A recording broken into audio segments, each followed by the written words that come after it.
Hey everybody, it's Neil and I have an inflation pump and I have a bike with a flat tire. So we're gonna give this thing a try and see how this will work on my bike tire. So let's open it up here and see what we get in the box. So in here we have the whole battery device, and it's pretty decent size. And it looks like on the back it's got a USB-C charger, so you can charge other things with it, and it has a USB-C charger as well. We have our power there, and we have a little plastic cover on it, so we can peel that off. So there we go, we can see the different settings on it. Right now it's set for a 25 bar. For a car tire, I would not want a car tire, I want a bike tire. That's like a motorcycle. There's a bicycle. And then mine goes up to like 110, I think is what I usually like, but we'll just set this up here to 100. Let's just set it for 100 right now. I'm not going riding at the moment. Okay, so that's what we're gonna wanna set at, but we have to hook it up to our tire. So let's see what all the different pieces and parts that it comes with. Sorry if you hear some cars driving by. I'm in a parking garage. So it comes with a little setup here, comes with your inflator for basketballs, and that's gonna be my type of valve here. And by default, it comes with the little Schrader looking valve here. I guess that's what that one is. I don't think this is gonna fit mine by default, no. So we have to put in our little adapter piece. If you've ridden the bikes enough, you know this is the little adapter one here. So actually, I usually screw it on here first and then put it on. I don't know if it makes much of a difference. So,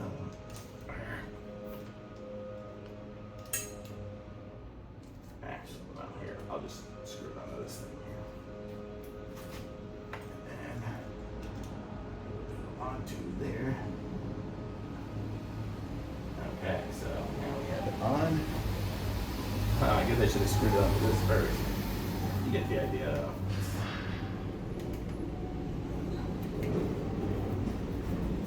Probably best to do them in a certain order, but you'll figure that out, as will I. So we'll turn this back on again. I think it's just timed out on me. Make sure this is all tightened up. Okay, so let's go back to 9. Let's go back to 100. 70, 80.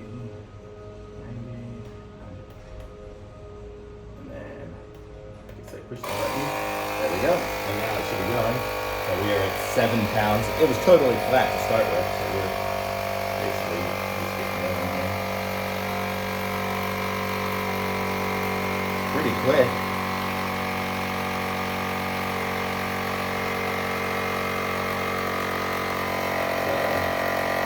So we're going from absolutely no air up here. And this one, I plan to leave this one at home. It's kind of big. I have that little portable one, so if I'm on the road and something happens, I don't want to carry around a big battery. But how about this to get it going before I hit the road and just, add air to my tires. And looks like it comes already charged. I mean, I didn't charge it, I didn't have that. You saw I just opened it up. And we're already at 80.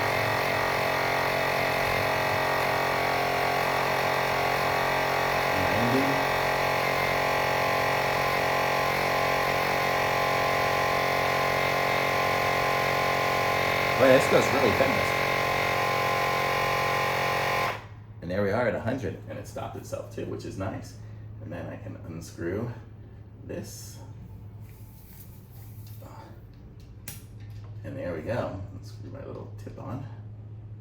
And boy, that little thing there came off. But there we go. And now my tire is at 100 PSI. How cool is that? Didn't use up any of the battery on this thing. This thing's got monster battery. And let's see if I turn it off. Here, I guess I can just hold it down to turn it off. And it looks like there's a flashlight here. How do you turn that on? I'm not sure. Probably a switch somewhere for it. I'll have to read the instructions to get that on, but I got it for the pump. But it also comes with a nice little bag, so I'll be able to just stick it in the bag and be ready to go. And it comes with its own little charger here, so it goes to the USB to USB-C. And then you've got your other inflators, so if you want to pump up a little basketball or something, you're all set. So really nice, smart electric inflation pump, and it was smart enough to turn off, so that was really good. So it's good to have this thing. It's great to have in a car if you need it. You'll be the savior if anybody has a flat tire and you need to help them out. So totally awesome. Thumbs up.